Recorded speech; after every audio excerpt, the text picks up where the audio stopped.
Hi guys, welcome back to my channel.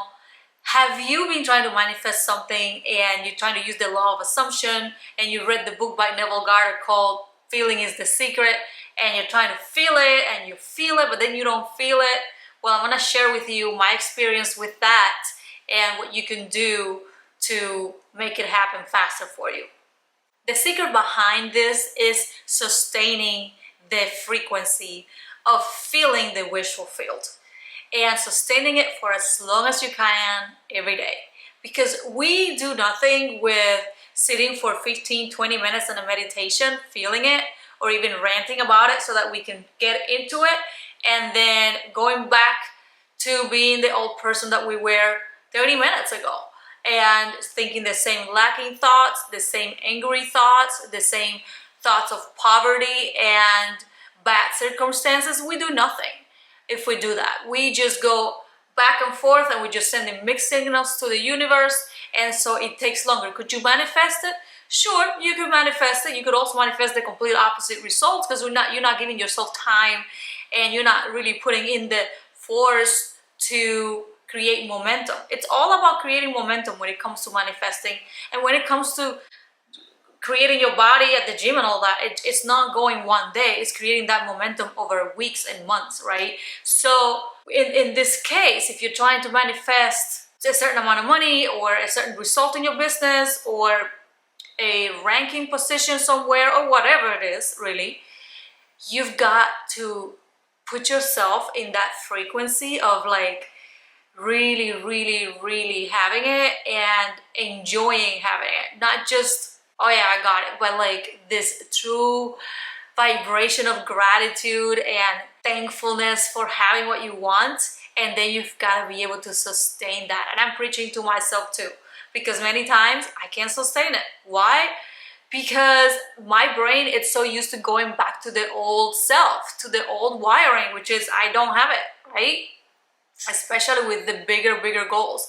Because I mean, when it comes to manifesting, thank God I'm in a position in my life when it comes to having a Chanel bag or a pair of Louis Vuitton shoes or whatever, I can just buy them.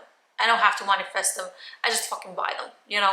However, when it comes to the bigger goals, then, you know, that's where my faith is tested, and that's where my commitment to having it is really tested. And it's not tested by God. God is not sitting up there like, oh, I'm gonna test you.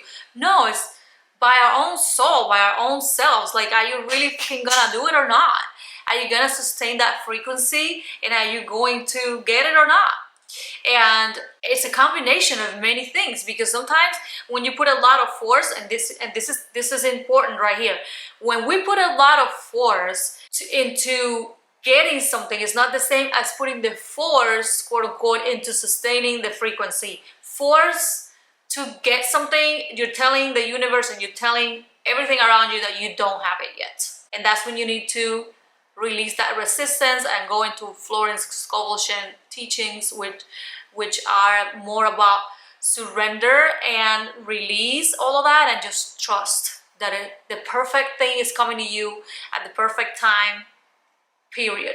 Okay, I'm not talking about that kind of force. I'm talking about the force of like, damn it, you know, I'm a creator, I am it, I am that girl. I'm gonna wake up and I'm going to meditate, and then I'm gonna sustain it for as long as I can, and I'm not gonna beat myself up about it all day. But that frequency of abundance, the frequency of already having all that money, that yummy frequency, I'm going to sustain it for as much as I can every day, no matter what I'm seeing in the third dimension, no matter what I'm seeing in the physical world. It doesn't matter, because that's the other thing. When we start seeing that we're not seeing it, we allow it sometimes to mess with our head, and we jump out of the frequency totally. We go back into feeling bummed out. I don't have it yet. This is not happening. This is not happening. If you do that, you're going to delay it. I'm not saying you're never gonna get it, but you're going to delay it, because now you jumped out of that box. Imagine just different boxes, okay, or a field with different tents, where each tent is a different frequency for you and a different goal. And when you do that, you just got out of the tent where you had it and you went back to the tent where you didn't have it, or a new tent now where like you've been trying but you didn't have it, so it's probably never gonna happen, kind of thing. So if you do that, that's It's okay, don't beat yourself up, you did it, but go back into the frequency as quickly as you can.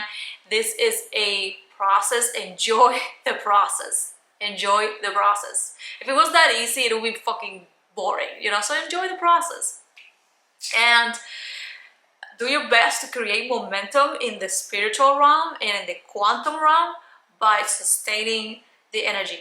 And if you, I'm gonna give you another example. Like if you're struggling with being sad and depressed or experiencing some type of anxiety, worry, a lot of people are worrying nowadays. Do it the same way, right? With experiencing joy. When there is joy, guys, what else do you need? You know, when you experience the joy of already having what you want and the joy of being alive, because you're whole and complete and you're just alive and earth is beautiful, which is not my energy all the time, trust me. But when you're like, oh my god, this is beautiful, I love to be alive, that energy right there will annihilate depression, worry, anxiety, sadness, any type of anger, any type of feelings of lack, because joy is such a high vibrational state. So practice your meditation and your rants and your journaling and everything that you're trying, that you're doing, everything that you're applying for this, for any manifestation. If you're feeling emotional stuff, apply for that too and focus on joy. Like, and if you need help feeling joy, think of a moment in your life where you felt unstoppable, immense joy, and tap into that and bring it to the present and bring it into your body and start getting your nervous system used to joy again. And the more you do it and the more you sustain it, the more it's going to get rewired in you for you to be a joyful person. Now, I'm not saying that you're never gonna feel any other emotion. That's not natural, that's not real. You're gonna feel emotions, but I want your baseline to be joy.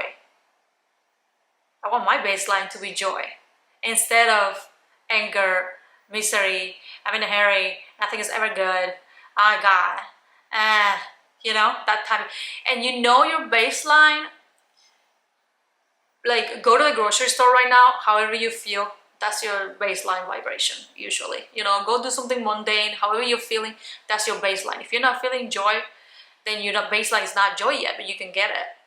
So, and like I said, you can experience different emotions, but you always bounce back to joy if that's your baseline. You're always gonna bounce right back to your baseline emotion and vibration and frequency. So see which one is yours and continue to raise it. Continue to raise it. This is a beautiful game, you guys. Life is a beautiful game. So I hope this helped. I want to hear your thoughts, and subscribe if you like this video. Send it to somebody that you think this might help or assist in their journey, and I will see you guys on the next video.